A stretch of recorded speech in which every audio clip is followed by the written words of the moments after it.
This is Lecture 1F on trig functions for Calculus 1. Before I go any further, I have to say that for this class, all angles are in radians. That means the angles aren't in degrees. So if you're working with a calculator, get your calculator out and set it to radians. For this class, the trig functions are important for their wave-like and periodic behavior, not for their ability to calculate angles or the lengths of sides of a triangle. This will mean that the sine or cosine function could represent a wave that moves through space. For example, an earthquake, the wave above an earthquake is that moves out from its epicenter.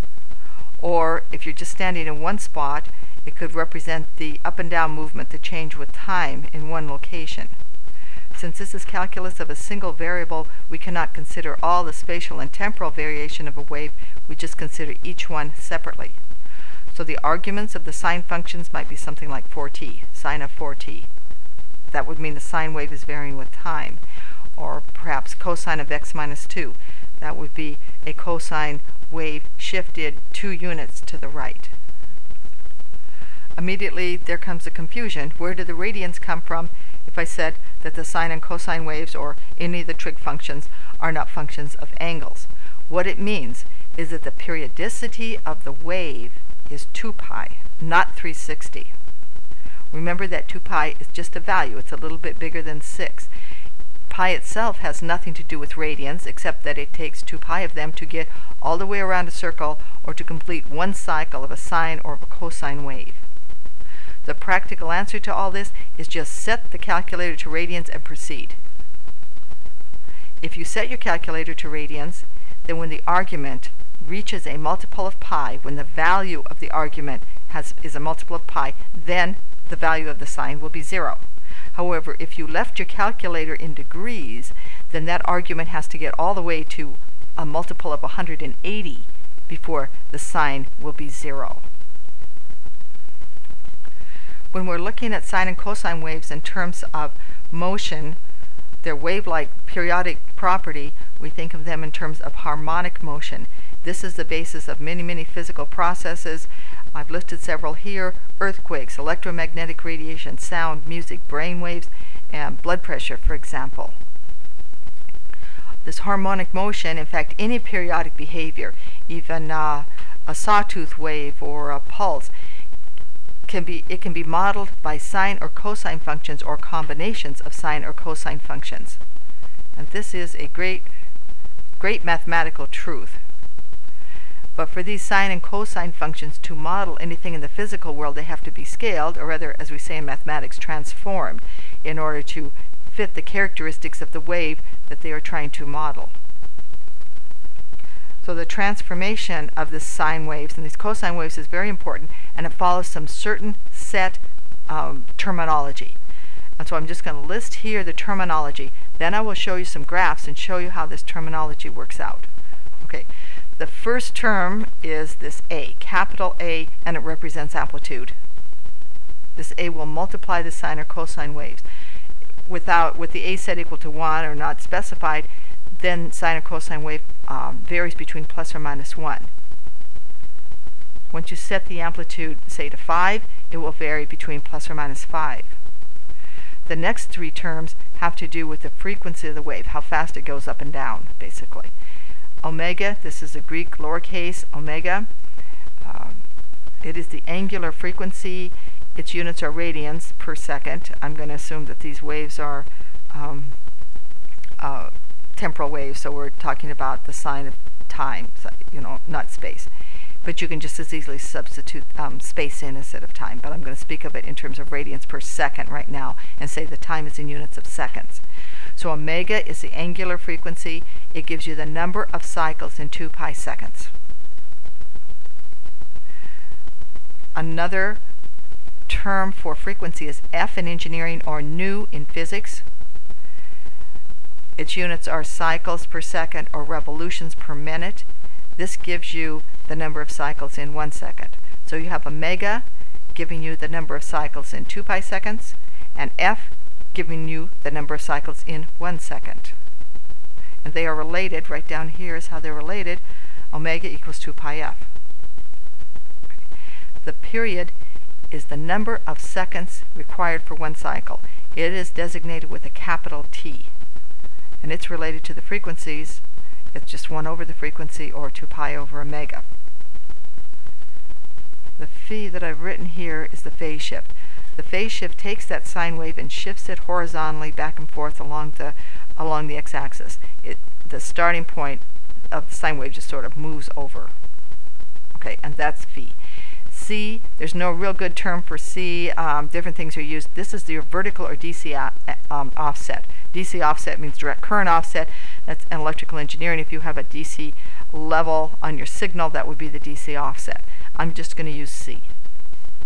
So I'm going to go over this terminology again. A is amplitude. Omega is angular frequency. F is cycles per second. It's frequency. T is the period. Phi is the phase shift, and C is a vertical DC offset. Omega is the number of cycles in 2 pi seconds. F is the number of cycles in 1 second. And T is the number of seconds to complete one cycle. Here's the use of all that terminology when applied to a sine or cosine wave. You can think of those letters as just dressing up the sine and cosine functions. The A multiplies the sine wave or multiplies the cosine wave. That's what the amplitude does. Remember, A is amplitude. The DC offset is a vertical shift. It occurs out here after the whole function. It has nothing to do with the argument of the sine or the cosine waves. The phase shift is a horizontal translation, and the omega, or the 2 pi f, you can go back and forth between those two, are multipliers of T. All of those terms, in other words, have special names. A for amplitude, omega for angular frequency, F for frequency, C for DC offset, phi for phase shift. They all have certain terms, and they all operate, or they all apply to certain places in the sine and cosine wave. A is always out in front. It's a multiplier.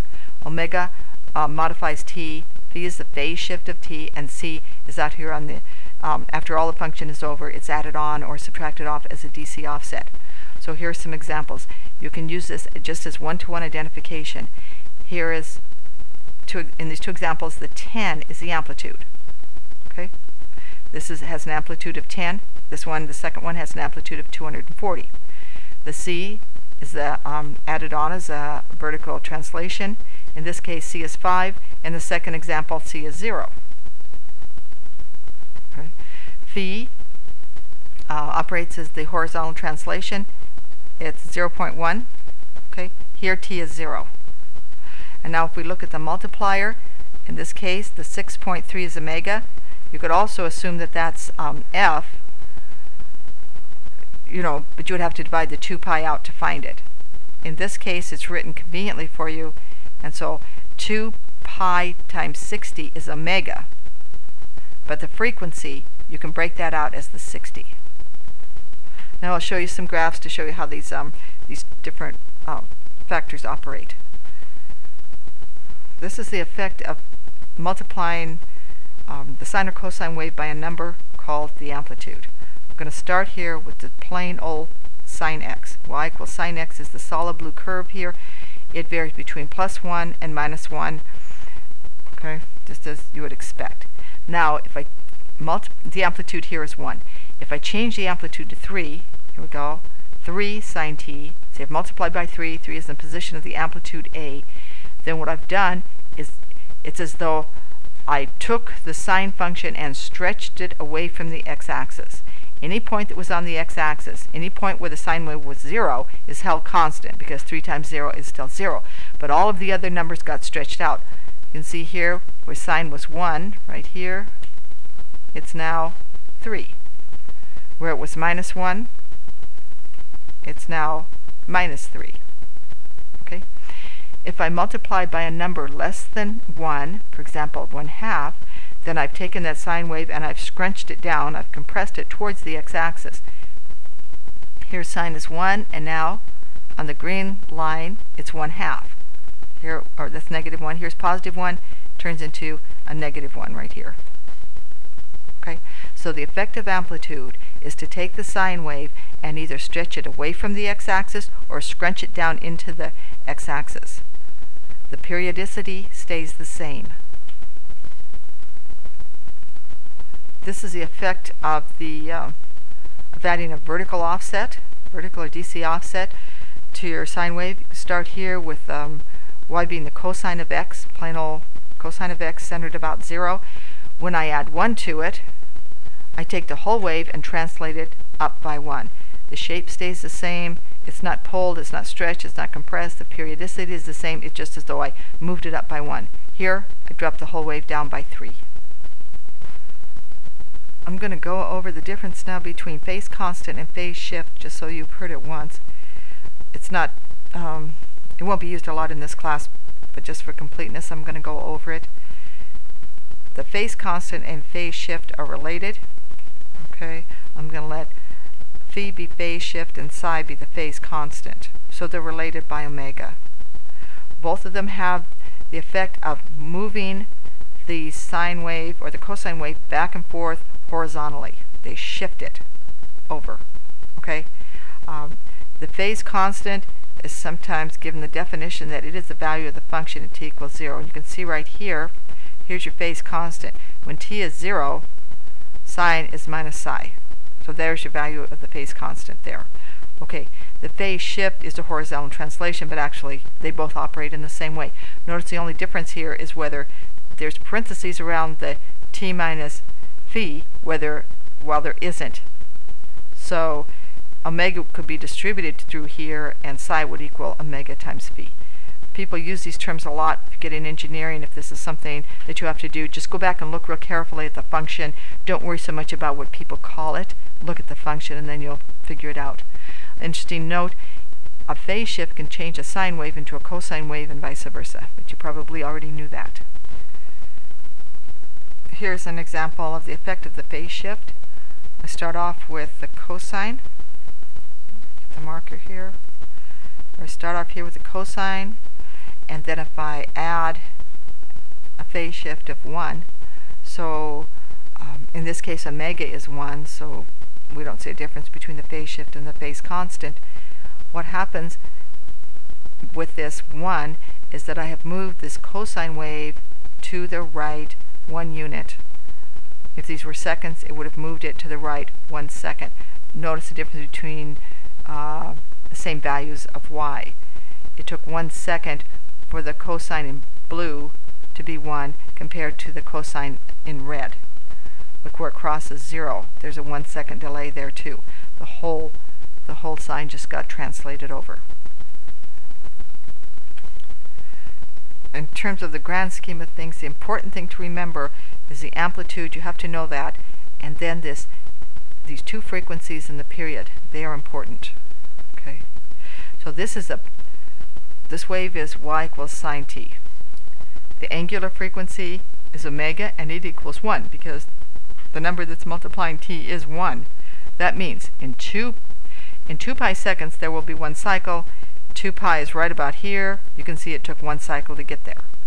The frequency, calculate it from omega. It's omega divided by 2 pi. We end up with a frequency of 0.1591. That means in 1 second there will be about 16% of a cycle.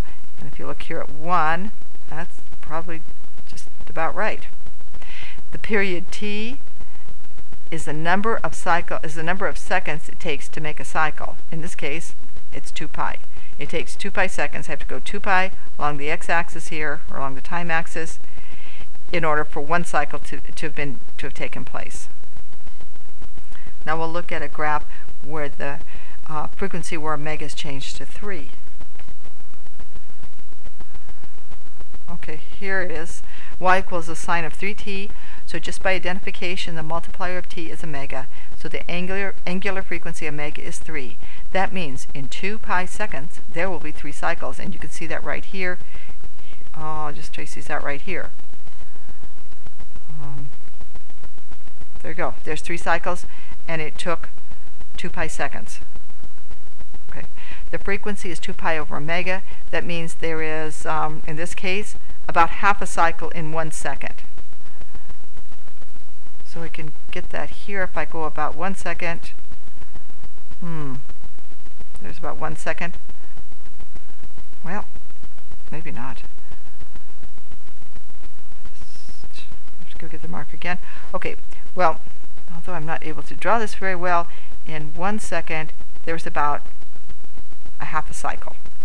Okay, that's what that frequency means. How many cycles you get in a second. The period t, which is 1 over f, tells you how long it takes, how many seconds it takes to make one cycle. Well, I can just extend this over here about 2. One cycle is accomplished in 2.09 seconds.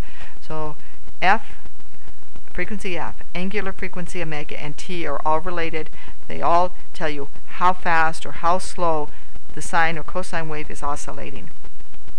I'm going to make just one comment on trig identities and trig formulas. Basically, they're listed in the front cover of the book. The most important thing is that you know you need to look them up. When you see something like sine of 2x, that's not 2 times the sine of x. Okay? You have to look up the formula. It's in the front of the book. If you want to try to organize these in your mind, one way to do it is to look for these 2 big granddaddies. This one, the Pythagorean theorem, sine squared plus cosine squared equals 1. That many of those fundamental identities are derived from this. Once you have that in your mind, and never miss it, sine squared plus cosine squared equals 1, you can figure out all the others really quickly. The second big one is this formula right here. Sometimes it's sine of a plus b or cosine of a plus b. At any rate, when you get one of those, then you can easily derive the addition, subtraction, double angle, half angle, sum to product, and product to sum formulas from that. But again, the most important thing is that you remember there are trig identities. You need to look them up. They're summarized very nicely in the front cover of the book. I wouldn't trust my memory. And you aren't required to have memorized any of them on an exam. Although I would like you to know from memory that sine squared plus cosine squared equals 1. If there's any one to memorize, that one should be memorized. So I just want to reiterate a little bit about sine and cosine waves and these trig functions. I'm sure you have a good background in trig or you wouldn't be in this class. A lot of times this harmonic motion, the use of harmonic motion, hasn't been stressed in other trig classes, so I just want to go over it again because that is the most important thing. These trig functions are going to be used to model other kinds of behavior in this class, to model sine waves or from earthquakes or predator-prey models next semester. They're going to be used, and to be used, they have to be scaled. And here again is the terminology of scaling. A is the amplitude. Omega is the angular frequency. It gives you the number of cycles in 2 pi seconds.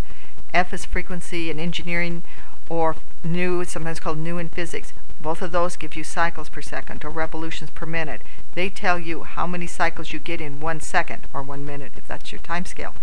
T is a period. It tells you how many seconds you need to get through one cycle. Those are important. I hope you have those down. If you don't have them down and you're really struggling with them, you have to give me a call, send me an email, or get with a tutor and get those understood. As soon as you understand them, things are going to go real well for you in as far as using trig functions.